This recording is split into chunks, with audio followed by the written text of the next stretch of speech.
तो dear students, Pundri chemistry classes Rishikesh फिर आपके सामने एक नई वीडियो के साथ। उम्मीद करता हूं कि आप वीडियो को पसंद करेंगे।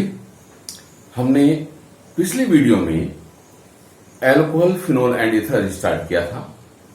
हमने उस वीडियो में अल्कोहल को डिफाइन किया, अल्कोहल्स को हमने क्लासिफाई करा। उसके बाद अल्कोहल्स कितने टाइप के होते हैं वो हमने बात कंप्लीट करी पिछली वाली वीडियो में। क्लियर है? आज हम बात करते हैं isomerism in alcohols. Isomerism in alcohols को स्टार्ट करने से पहले हमें पता होना चाहिए कि यह आइसोमेरिज्म होती क्या है। समावयवता। आप सबको ग्लूकोज फ्रक्टोज के बारे में जानकारी है। कहते हैं कि चीनी के कंपेरेटिवली शहद को खाना बेटर माना जाता है। यह हमें जनरल पता है। क्यों? याद रखिए, चीनी में ग्लूकोज ज्यादा होता है। ग्लूकोज डायबिटिक पेशेंट्स के लिए परेशानी क्रिएट करता है। बट जो शहद है, शहद में फ्रक्टोज होता है, तो डायबिटिक पेशेंट्स जो होते हैं वो फ्रक्टोज को ले सकते हैं। और जो शुगर फ्री की टैबलेट हम यूज करा करते हैं डायबिटिक पेशेंट्स के लिए, वो फ्रक्टोज की ही होती है। फ्रक्टोज को डाइजेस्ट करने के लिए इंसुलिन की जरूरत नहीं पड़ती। ठीक है? तो वही उसी के परिप्रेक्ष्य में अगर हम यहां बात करते हैं किसके आइसोमेरिज्म की, तो ध्यान रखिए ग्लूकोज एंड फ्रक्टोज दोनों का मोलिकुलर फॉर्मूला सेम होता है। आप ये जानते हैं C6H12O6 दोनों का मोलिकुलर फॉर्मूला है, लेकिन दोनों की प्रॉपर्टीज डिफरेंट होती है। ऐसे compound, two or more compounds having same molecular formula but exhibit different properties are said to be isomers to each other and the phenomena is known as isomerism. Clear? अगर हमारे पास दो या दो से अधिक कंपाउंड्स हों जिनके मोलिकुलर फॉर्मूला सेम हो बट उनकी प्रॉपर्टीज डिफरेंट हो, तो ऐसे कंपाउंड एक दूसरे के समावयवी आइसोमर्स होते हैं। और इस घटना को हम क्या कहते हैं? समावयवता। समावयवता कई प्रकार की होती है, हम उसमें नहीं जाएंगे। फिलहाल हम अल्कोहल की बात करेंगे। तो अल्कोहल में कौन कौन सी समावयवता पाई जाती है, हम उनकी बात करने वाले हैं। सबसे पहले होती है श्रृंखला समावयवता, chain isomerism. Number 1, chain isomerism. अब ये श्रृंखला समावयवता, चेन आइसोमेरिज्म होती क्या है? जब दो या दो से अधिक कंपाउंड्स के मोलिकुलर फॉर्मूला सेम हो बट उनकी चेन में, उनकी श्रृंखला में डिफरेंस की वजह से उनकी प्रॉपर्टी अलग अलग हो जाएं, तो ऐसे कंपाउंड एक दूसरे के चेन आइसोमर्स होते हैं। Clear? When to or more compounds having same molecular formula but exhibit different properties due to difference in their chain present in them. Alcohol जो होते हैं, these are capable to exhibit chain isomerism. Alcohols में chain isomerism होती है। मैं example दे रहा हूं आपके सामने, देखिए। CH3 CH2 CH2 CH3, इसका नाम क्या है? ब्यूटेन। मैंने क्या करा? CH3 सिंगल बॉन्ड CH, यहां पर CH3 और इधर ये CH3, इसे कहते हैं आइसो ब्यूटेन।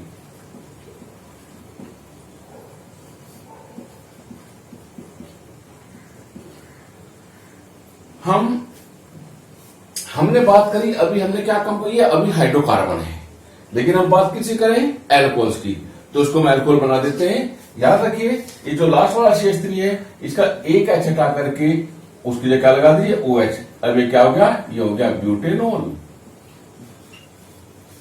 क्लियर है? दूसरे कंपाउंड हमने क्या करा? वही सेम, यानी CH2OH हो गई, ये आइसोब्यूटेनॉल हो गया। यानी फॉर्मूला क्या है, अगर हम दोनों कंपाउंड को ध्यान से देखें तो C4H10O दोनों का मोलिकुलर फॉर्मूला है, बट दोनों की चेन में डिफरेंस है। इसमें ब्रांच है, इसमें ब्रांच नहीं है, तो ऐसे कंपाउंड एक दूसरे के चेन आइसोमर्स होते हैं। मतलब क्या हुआ कि एल्कोहल्स चेन आइसोमेरिज्म रिप्रेजेंट करते हैं, एल्कोहल्स श्रृंखला समावयवता प्रदर्शित करते हैं। एक बात आप और ध्यान रखेंगे, यहां पर जनरल फॉर्मूला जो होता है किसी भी एल्कोहल का, वो क्या होता है CnH2n+2O, यानी एल्केन में अगर एक और आ जाती है तो एल्कोहल को रिप्रेजेंट करने लगता है। क्लियर है? ये था नंबर 1 क्या, चेन आइसोमेरिज्म। क्लियर है? नंबर 2 पर चलते हैं, पोजीशन आइसोमेरिज्म। पोजीशन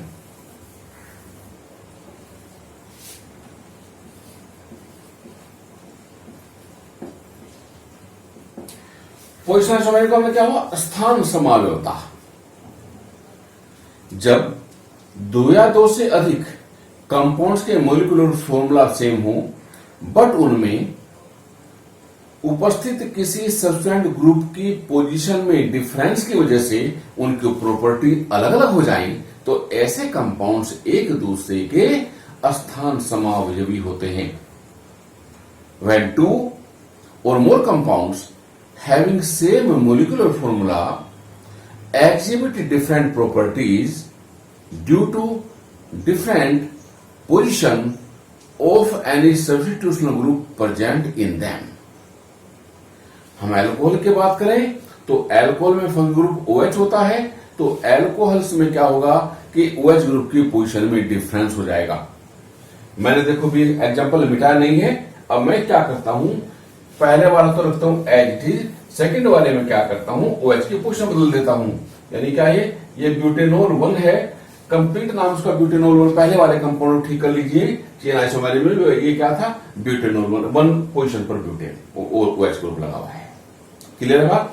दूसरा हम इसको क्या कर सकते हैं, देखो CH3 single bond CH2 single bond CH single bond CH3, यहां पर OH, ये क्या है, ब्यूटेन 2 ओल, ब्यूटेन 1 ओल या ब्यूटेनॉल 1 और ये ब्यूटेन 2 ओल। इन दोनों कंपाउंड्स का मोलिकुलर फॉर्मूला C4H10O है, लेकिन दोनों कंपाउंड्स में OH ग्रुप की पोजीशन में डिफरेंस है, इस वजह से दोनों एक दूसरे क्या हुए, position isomers. When two or more compounds having same molecular formula exhibit different properties due to different position of OH group in those compounds are said to be position isomers of each other and phenomena is position isomerism। मेरी बात clear हो गई? यानी alcohols क्या करते हैं, position isomerism भी represent करते हैं। Clear? Number 3 functional isomerism. Functional क्रियात्मक समावयवता।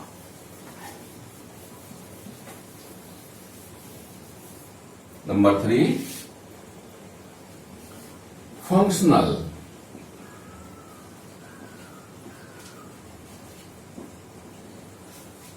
फंक्शनल आइसोमेरिज्म यानी क्रियात्मक समावयवता। When two or more compounds having same molecular formula exhibit different properties due to different functional groups present in them are said to be functional isomers and phenomena is known as functional isomerism। जब दो या दो से अधिक compounds के molecular formula same होते हैं, but उनमें डिफरेंट क्रियात्मक समूह होने की वजह से उनकी प्रॉपर्टीज भी डिफरेंट हो जाती है, तो ऐसे कंपाउंड एक दूसरे के क्रियात्मक समावयवी कहलाते हैं और इस प्रक्रिया को क्रियात्मक समावयवता कहा जाता है। एल्कोहल्स क्रियात्मक समावयवता प्रदर्शित करते हैं। Alcohols represent functional isomerism. For example मैंने एग्जाम्पल लिखा CH3 सिंगल बॉन्ड CH2OH, दूसरा लिखा CH3O CH3। पहले का नाम क्या होगा बेटा? इथेन या इथेनॉल कर दीजिए सीधा। दूसरे का नाम क्या होगा? Methoxy methane. दोनों का फॉर्मूला क्या है? C2H6O। यहां पर एक बात और ध्यान रखेंगे आप, यहां पर क्रियात्मक समूह क्या है? OH है, और यहां पर क्या है? O, ether. तो दोनों में कौन सी समानता हो गई? क्रियात्मक समानता, फंक्शनल आइसोमेरिज्म। एल्कोहल ईथर के साथ फंक्शनल आइसोमेरिज्म रिप्रेजेंट करते हैं। एल्कोहल ईथर के साथ फंक्शनल आइसोमेरिज्म रिप्रेजेंट करते हैं। एल्डिहाइड कीटोन्स के साथ फंक्शनल आइसोमेरिज्म रिप्रेजेंट करते हैं। एंड कार्बोक्सिलिक एसिड्स ईस्टर के साथ फंक्शनल आइसोमेरिज्म रिप्रेजेंट करते हैं। ध्यान की बात, alcohol with ether functional isomerism, aldehyde with ketone, next वाले लेसन में पढ़ेंगे आप aldehydes, aldehyde with ketones functional isomerism, and carboxylic acids represent functional isomerism with esters.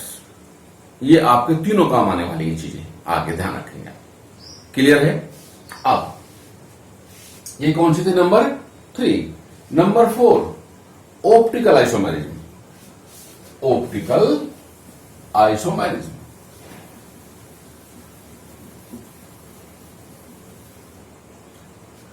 Number 4